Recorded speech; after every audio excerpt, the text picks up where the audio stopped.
на саксофоне я занимаюсь где-то лет с 12, наверное. Я сейчас не... С 11-12 где-то так. Вот. Я начал с фортепиано. Как раз я начал с фортепиано и параллельно взял блокфлейту. Это все дети начинают с блокфлейта, а потом уже приходят по физическому состоянию на саксофон. Я предпочитаю экспериментировать, и одного инструмента мне не хватает. Мне нужны все, мне нужны низкие голоса, мне нужны высокие голоса, мне нужны средние. Можно делать все, что угодно на любой разновидности саксофона. В другом случае мне просто нужно очень много красок звука именно. Я очень люблю экспериментировать, повторюсь, и мне одного инструмента недостаточно.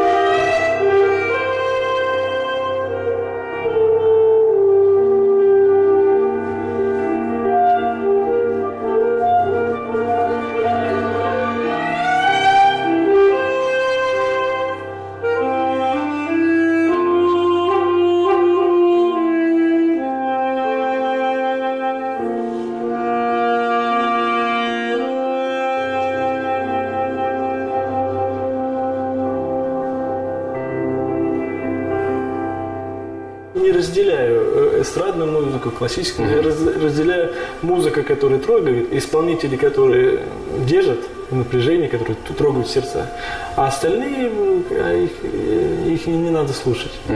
Они неинтересны просто. Если и слушатели то же самое, вы посмотрите, кто забирает полные залы, тех обычных людей трогает сердце. Не говоря уже о музыкантах, которые разбираются, обычных людей.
Я недавно послушал интервью потрясающего музыканта Михаила Альперина.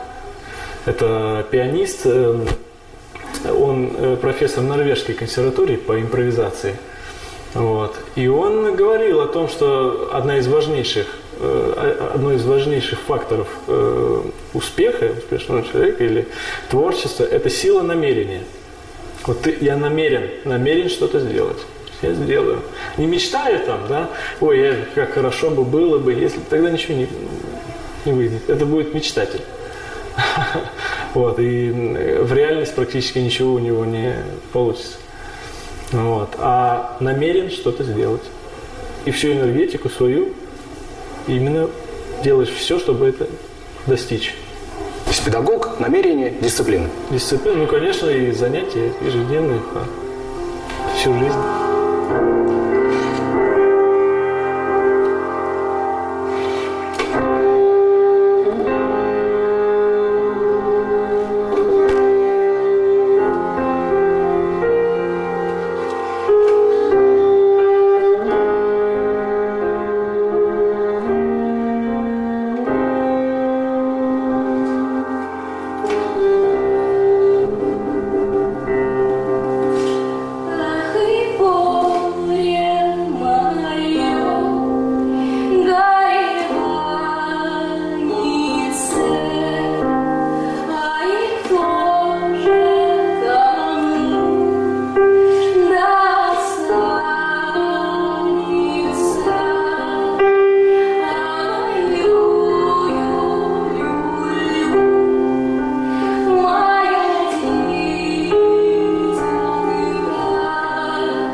На самом деле фольклор, он очень сочетается с джазом, поскольку фольклор – это импровизационный жанр, и джаз тоже – это импровизация, как правило, в чистом виде, поэтому два этих жанра очень хорошо вместе существуют.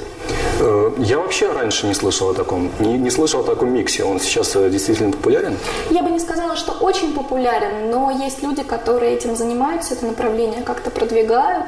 То есть, есть, например, очень известный человек, который занимается не только этим направлением конкретно, он и аутентичным фольклором занимается, он и собирает. Это Сергей Старостин.